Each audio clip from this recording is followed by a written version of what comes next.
Hello, everybody. Welcome. Happy Friday. My name is Sharita Morgan. I'm the Behavior and Learning Strategist coming at you from the Morgan Unlimited Growth Institute, where you can find solutions for your child's behavior and learning challenges. Listen, it's time to stop playing, okay? It's time to stop playing. I'm not saying that people are playing around. What I'm saying is we're not taking this serious enough. Our kids need to be able to count change. They need these skills. Our kids need, it's a must for them to know how to read, and it's a must for them to be able to count change. I was just in the gym, finished and I bought a water, okay? And a young man at the counter, he scanned my water, but it, said that I had to pay $4.27. And I was like, wait a minute, how much is the water? And he told me it's $2. And I said, it says $4.27 here. He said, oh, I thought it was a blue Gatorade. And then he went back and he tried to then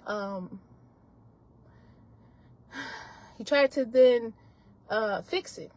But then I, proceeded, and it ended up charging me $4.27. So then I waited for him to fix it, and then he said, I'll just give you the cash. So he goes in the drawer and he pulls out a bunch of dollars, and he's like handling, he handed me $3. And I said, oh, that's too much money. And I said, you said the Gatorade was $4.27, right? And the water's $2. And then he's looking at me, and he's looking at me in my eyes, y'all. And the look in this young man's eyes, I'll never forget. Like, it broke my heart. Like, he seemed helpless,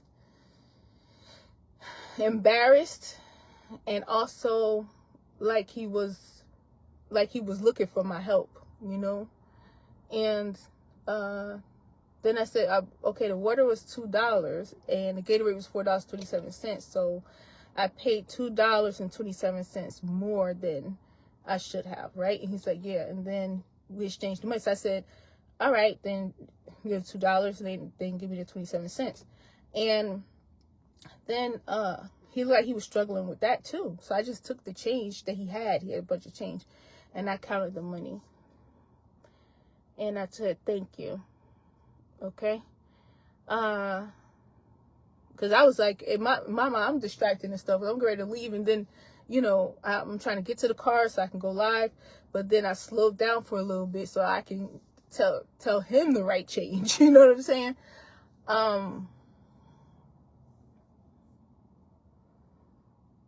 In our classrooms, our kids are struggling. And it's one thing if it's in a classroom.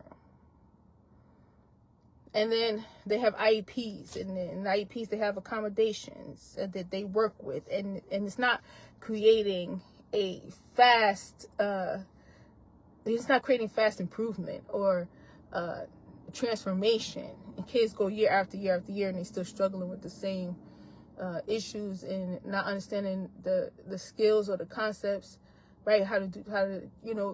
They don't understand. And this is unacceptable in our country for this to still be going on.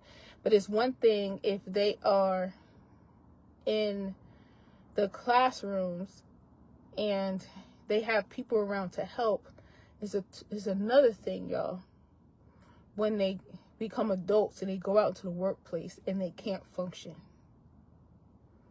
And it's not just, oh, I get somebody to help me. It's the embarrassment, right?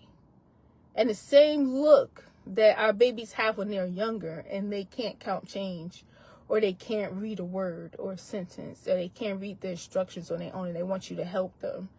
The same deer caught in headlights look, the same embarrassment, the same fear of failure that they have when they're younger. Imagine your kids now 10 years later, 15 years later, 20 years, 30 years later, and still struggling with this. Did it ever occur to you that if your child is a struggling reader now and they've been a struggling reader since 2 years ago, did it ever occur to you that they just might become an adult and still not know how to read? Did it ever occur to you that they might get a job but may be in a situation like this young man was today and not know what to do and not have the skills to count change? Did it ever occur to you? Or are you thinking about right now, let me get my son all the help and make sure, all the help he needs, and make sure that they give him all the resources and everything that they promise in the IEP? Is that your focus? Because I'm telling you right now, I've been working with kids for over 20 years. And I was a special education teacher. I was a mental health specialist. And now I'm a tutor and coach. And I'm telling you right now, these kids with these IEPs who are not improving this year, you haven't seen any improvement this year. Next year is not very promising for them to get it together. You're looking at, for a lot of you, you're looking at years of accommodations and fear of failure. Maybe it's likely some behaviors might develop to get out of doing the work. You're looking at years of this. It's urgent. Like, this is, like, right now, today, this needs to be handled, because we can't have our kids growing up and not being able to function and feeling like this. And, you know, as they get older, because some of my students come to me when they're young. I have a lot of little babies coming right now, 4 years old, 5 years old. So they come when they're young, elementary school. But once they get to middle school and high school, not being able to read is excruciating to them. They will do everything they can to hide the fact that they can't read. And a lot of times for boys, what I notice is that's where they really become the class clown. They play around, or they just put their heads down in class and don't do the work at all. You know, if they I'm about to start driving. It said I need to drive to another location. If our kids can't read independently now, I don't know what we expect them to do in the classroom. If they can't read, I don't know what we expect them to do if they can't keep up in the classroom, if they can't do these skills. So this is why I push my students so hard. And this is why I'm so tough on my students. Like, I love on them. And parents, this is what you need to do at home. You can love on them all you want. Don't do what's comfortable for them. Don't try to make it easy for them. Don't try to give them a strategy so that they can do it so it can be easier for them. No, push them to learn this. Push them to think.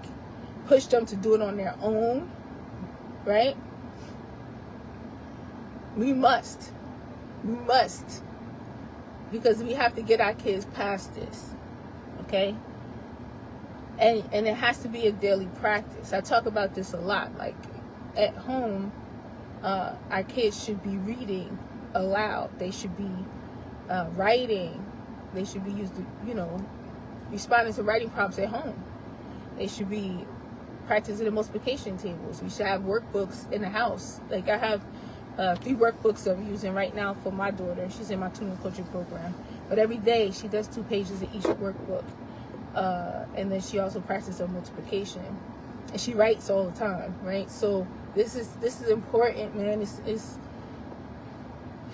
important. Remember back in the day, like, when we used to be like, "Mom, can I watch TV?" I'm like, "No, read a book." No, read the dictionary. You know what I'm saying? That's how our parents was. That's how my mom was. We couldn't watch TV all the time.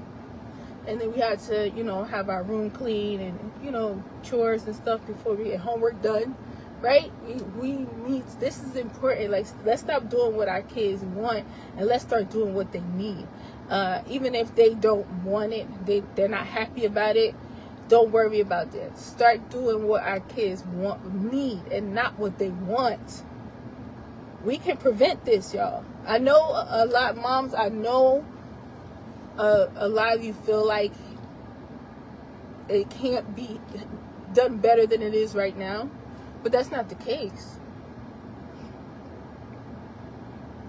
I know you may feel like my child can't do this. My child needs someone next to them to help them. My child, you feel like you're customizing it for your child. My child needs one-on-one attention to do the work. I'm looking for, this is what moms say to me most of the time, like 7 times out of 10 before they start the program, if they don't know me,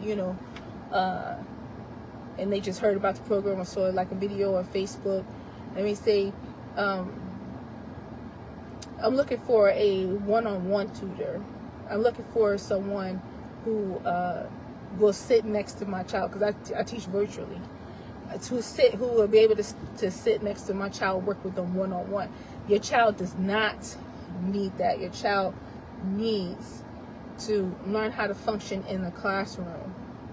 Your child needs to learn how to function independently, to do their work, pay attention to their work, and do their best, even if their best is not correct, and pull. And your child needs to be pulled every day just a little bit more, and a little bit more, and a little bit more, and a little bit more, so they could do a little bit better today than yesterday, and they could do a little bit better tomorrow than today. You understand? It's the progression of it. But this needs to be a daily, need to work on this like every single day. So if your child cannot count change, make that an activity that you do in the house. Play store with them. To set your kids up, this is what I would do if I had more than one. I do have 2 kids, but they're 10 years apart. Don't ask why we did that. My husband and I. But that's exactly what I would do. Play store. Someone's the store clerk, or cashier, and the other one is the customer. And figure out. Use play money. Monopoly money, get it in. As a matter of fact, whatever skill your child is struggling in, that should be in their action plan, and they should be working on that at home. Do not wait for the schools to do it. Here at the America Unlimited Growth Institute, we do not wait for the schools to do it. Okay? We don't do that. Because at the school, they might have 30 kids in a class, and that's all it needs. But your child at home should have their own independent plan. Your child at home should have their own growth plan, and it should be customized to what they are lacking and where they're struggling. So whatever their strengths are, you can find out their strengths. Whatever they struggle with or they don't know, that's in their action plan. It turns into a goal. They need to work on that every day. Let's not have our kids. And you know what? The young man that I met today, this champion that I met today in the gym, that was my experience. But it's not. I'm not the only one who has experienced that. He's not the only young man or young lady or that has experienced that either. No, he's not. This is becoming increasingly common that our kids are not equipped to go into the workplace. So, parents, let's get it in right now. Let's buckle down and make sure our kids are not struggling with this for years until they end up graduating from high school, and now they have to be out in the workplace. That's unacceptable. We're not going to do that. And I've said this before, no child should be walking around here not being able to read. Not one child should be walking around here struggling and not be able to read. Nobody. And now no child should be walking around and not be able to add, subtract, and multiply and count money. Nobody.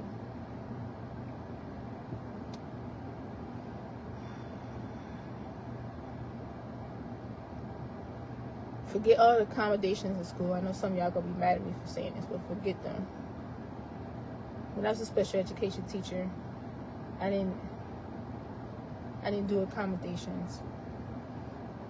Luckily, they let me do what I wanted to do at first because I was just a substitute teacher. But I looked at their IEPs to see what their struggles were, and then I just put them back in the file cabinet, and I just taught them whatever I felt like they needed to know, and they was lacking. And they all learned how to read, they all learned how to write, and they got better grades. They developed self-control because we also implemented a behavior modification system up in that classroom. You know, they did well. The parents, you think your child needs these accommodations or they can't do it. I'm not about to fight with y'all about, you know, IEPs, right? I understand if you feel like your child needs an IEP, customized plan, right? If it's working for your child, fine. But if your child is struggling with the same thing year after year, let's get in gear and let's make sure that we customize and we make them work harder and we make them work from home and practice every single day so we can do something. Can't leave it up to the school, y'all. All right? So just wanted to let y'all know because that was on my mind. And I can't do nothing about it. You know what I'm saying? That's what's making me upset. It's just like when I meet with a parent and their child wants the parent wants to enroll my child into their program, and then I don't hear from them. Again, I really want to teach this child, but I don't hear them. They really want them to, you know, everything set up, but then they kind of just drop off, and I don't hear from them again. I still think about that child because no child should be struggling. And stop thinking that the IEPs is going to fix everything and help your child be the best that they're going to be. That's not the answer. Okay? All right, y'all. I'm going to get off here. I'm going to get off the live. Thank you for watching. Okay? If you have any questions or you know, leave a comment below. Help me share, help me get the word out. So that we could all work together and make, you know, we're going to the top with these kids. You understand what I'm saying? Kids with my heart. And they're champions. And I know what it's like when they get past all of these obstacles and they feel proud of themselves when they start to be able to read and they learn something they didn't think they could learn. I know what it looks like and what it's like for them. So don't believe the hype. Let's get in gear and get this done. You understand what I'm saying? Let's get in gear so that your child is not struggling and can't give change in the store when they get older and looking helpless like that young man did. Like I felt really bad in that moment. But we figured it out. All right, y'all. So I have to run. But thank you so much. If you're just coming in now, hashtag replay on this. Let's get it together. I'll talk more about this tomorrow when I'm not so upset about it. I'll talk more about it. I'll give y'all more examples or you know, of what can be done or where to start. You know what I mean?